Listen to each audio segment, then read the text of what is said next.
Você já se perguntou de onde as histórias surgem? A gente tem aquela compreensão de que as histórias surgem apenas de sonhos, músicas, observações também de obras de arte, mas elas podem surgir de coisas bem bobas ali do nosso dia a dia, como limpar um vinil. Oi, meu nome é Felipe, eu sou escritor e aqui no canal eu falo um pouco mais do meu desenvolvimento aí no campo da arte, então se você gosta de escrita e criatividade, já se inscreve aí. Seguindo o exemplo do personagem limpando o vinil, o motivo real da história pode não estar exatamente em limpar o vinil e seguir com o dia. A gente pode aprofundar um pouco mais nas emoções do personagem e explorar um pouco mais as pessoas que não estão mais na vida dele. Por exemplo, quando ele começa a limpar o vinil, ele começa a desenterrar ali algumas memórias de músicas que contém naquele disco que ele costumava escutar com outras pessoas. Então, a partir disso, a gente consegue aprofundar nos sentimentos do personagem e começar a história de um jeito bem mais interessante, com bem mais emoção. Então, a história começa a surgir a partir do autor observando a vida do personagem. E a observação é um elemento muito importante na hora de construir uma história. Um exemplo muito bom que eu posso citar é esse daqui, A Menina que Roubava Livros.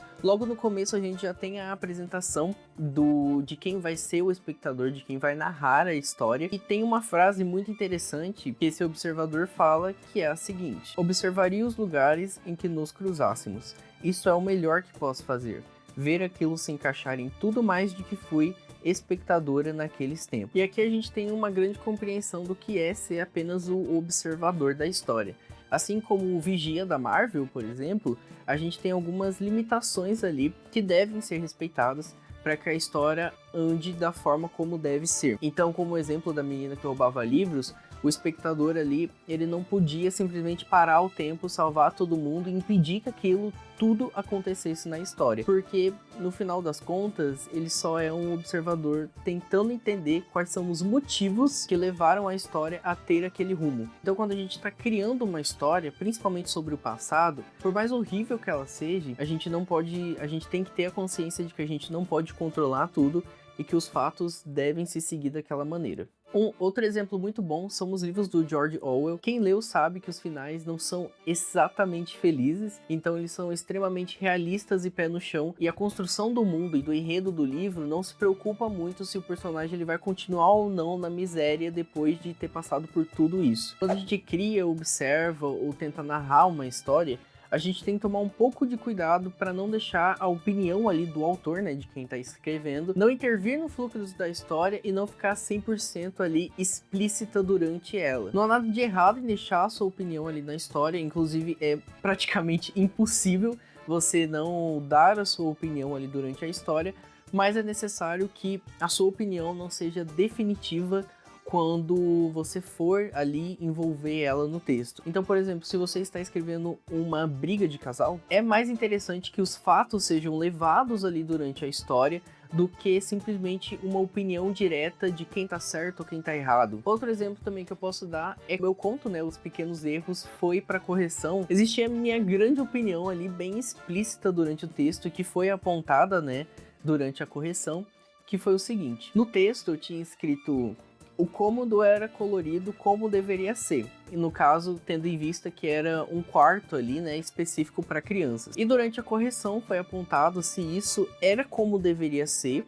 levando a construção do mundo, que era um mundo bem depressivo, digamos assim, era um mundo bem sem cores e tudo mais. Foi levada essa questão, se essa era uma questão mesmo do mundo, ou se era a minha opinião transparecendo ali durante o texto. Daí eu tive que reorganizar um pouco mais o texto e transferir essa ideia para o sentimento do personagem.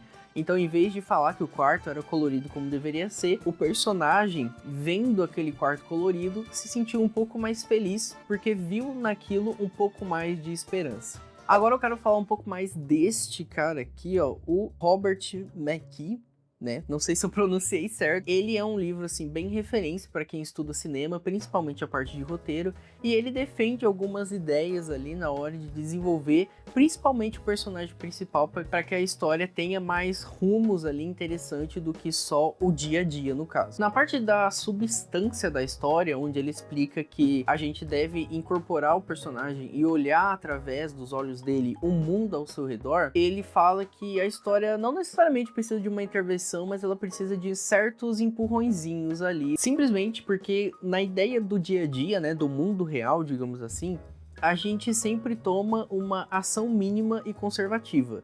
Isso significa que quando alguém vai bater numa porta de um amigo, por exemplo, ela espera ser atendida e convidada para entrar. Então essa é a ação mínima conservativa, é uma linha de pensamento que a gente já tem e que a gente sabe que ela vai dar certo e que tá tudo bem. Mas na história, as coisas precisam acontecer um pouco mais diferente para que tenha enredo, para que tenha conflito, para que ela consiga crescer da maneira que deve ser também. Então, para que seja interessante, esse personagem que bateu na porta do amigo, ele pode enfrentar uma força contrária, sendo seu amigo saindo pela porta de trás, ou simplesmente uma coisa um pouco mais forte, como um tiro...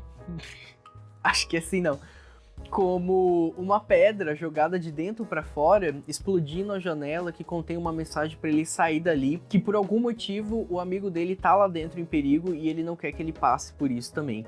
Então são essas pitadas ali, é esse tempero que ajuda no roteiro da história a desenvolver ela de uma maneira um pouco mais interessante. Para fechar tudo isso que a gente conversou hoje, eu quero citar mais um autor muito bom, que no caso é esse daqui, não sei se vai dar para enxergar, que é o Luiz Antônio, esse livro aqui de escrever ficção, que é um livro muito bom, ele entrega ali diversos conceitos e estrutura de narrativa também. Tem uma parte logo no início que ele conta sobre ser ficcionista, sobre criar histórias ali. E com isso ele diz que a gente que escreve precisa ter um olhar de dúvida, precisa ter essa natureza que duvida de tudo. É basicamente você olhar para sua história e perguntar: será que esse personagem faria isso mesmo? Será que ela faria essa boa ação para esse cara que fez tudo de ruim na vida dela? Será que ele botaria fogo no antigo serviço dele? Tudo isso a gente começa a se questionar e colocar ali forças antagonistas que conseguem encher um pouco mais a história e dar alguma vida a mais a ela. Então, sabe quando você tem um sonho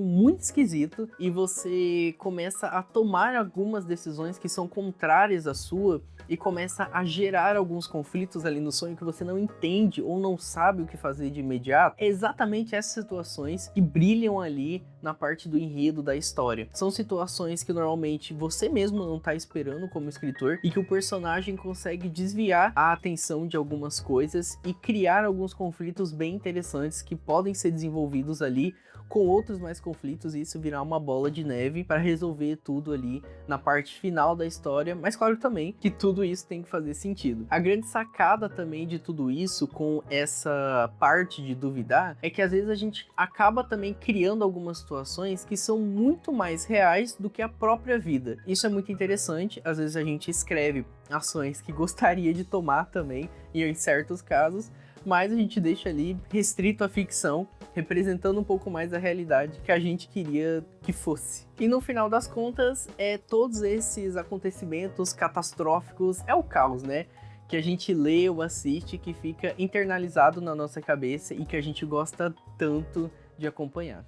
Bom, finalizando por aqui, eu espero que esse vídeo tenha te ajudado de alguma forma, que tenha feito você observar as histórias ali por um outro ângulo também, e entender que as coisas que acontecem às vezes precisavam acontecer daquele jeito, e agradasse ou desagradasse tanto. Se você gostou do vídeo, já deixa o like, se inscreve e comenta aí embaixo também o que você achou. Um abraço, até o próximo vídeo, e lembre-se, continue criando.